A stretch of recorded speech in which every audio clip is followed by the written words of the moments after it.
श्री राम श्रोताओं, भारतीय ज्योतिष में 12 राशियां मानी गई हैं। उसमें से एक है मकर राशि। मकर राशि में सूर्य के प्रवेश करने को मकर संक्रांति कहते हैं। इसी दिन से सूर्य उत्तरायण हो जाते हैं। हिंदुओं के लिए ये बहुत बड़ा दिन होता है। यह पर्व शीत ऋतु के जाने तथा मनोहारी वसंत ऋतु के आगमन का प्रतीक है। इसे भगवान सूर्य की उपासना और स्नान दान का पर्व भी कहते हैं। संपूर्ण भारतवर्ष में बड़ी ही श्रद्धा, उमंग और उल्लास के साथ मनाया जाने वाला यह पर्व पुराणों में भी वर्णित है।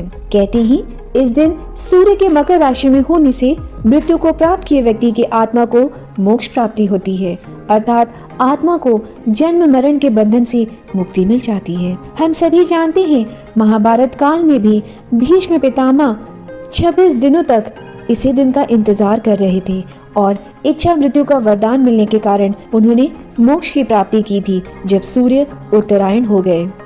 श्री पद्म पुराण में कहा जाता है कि मकर संक्रांति के दिन किया गया दान अक्षय होता है एवं पाप नाशक होता है। इसलिए तिल, गुड़ के व्यंजन, ऊनी वस्त्र, कंबल, काले तिल आदि सभी चीजों का दान बेहद लाभकारी बताया गया है।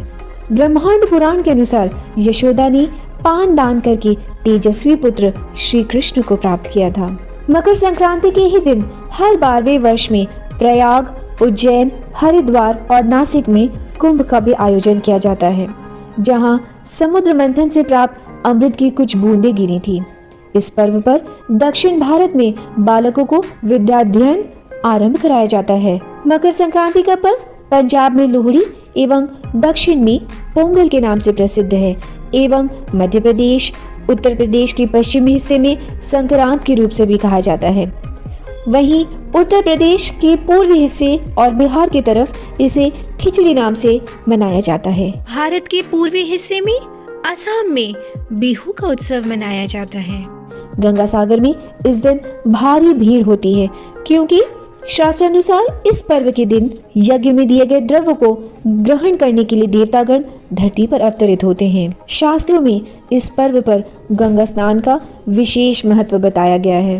हमारे सिंधी भाई इसे लाल लोही के नाम से मनाते हैं।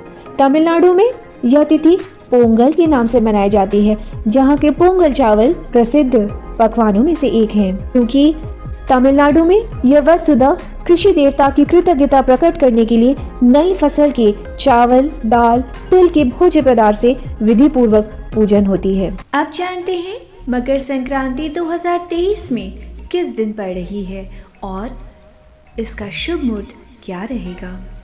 ज्योतिषीय गणना के अनुसार सूर्यदेव 14 जनवरी 2023 की रात 8:21 पर मकर राशि में प्रवेश कर रहे हैं। ऐसे में 15 जनवरी को उदय तिथि मानकर मकर संक्रांति का पर्व मनाया जाएगा। मकर संक्रांति का पुण्य काल प्रारंभ होगा सवेरे 7:15 से शाम 7:46 पर और महापुण्य काल रहेगा सुबह 7:15 से 9 बजे तक। इस साल मकर संक्रांति पर खास संयोग बन रहे हैं। इस दिन चित्रा रोहिणी नक्षत्र के साथ ब्रह्म योग बन रहा है। इसके साथ ही 14 जनवरी को सूर्य मकर राशि में प्रवेश करें और इस राशि में पहले से ही बुध और शनि ग्रह विराजमान है।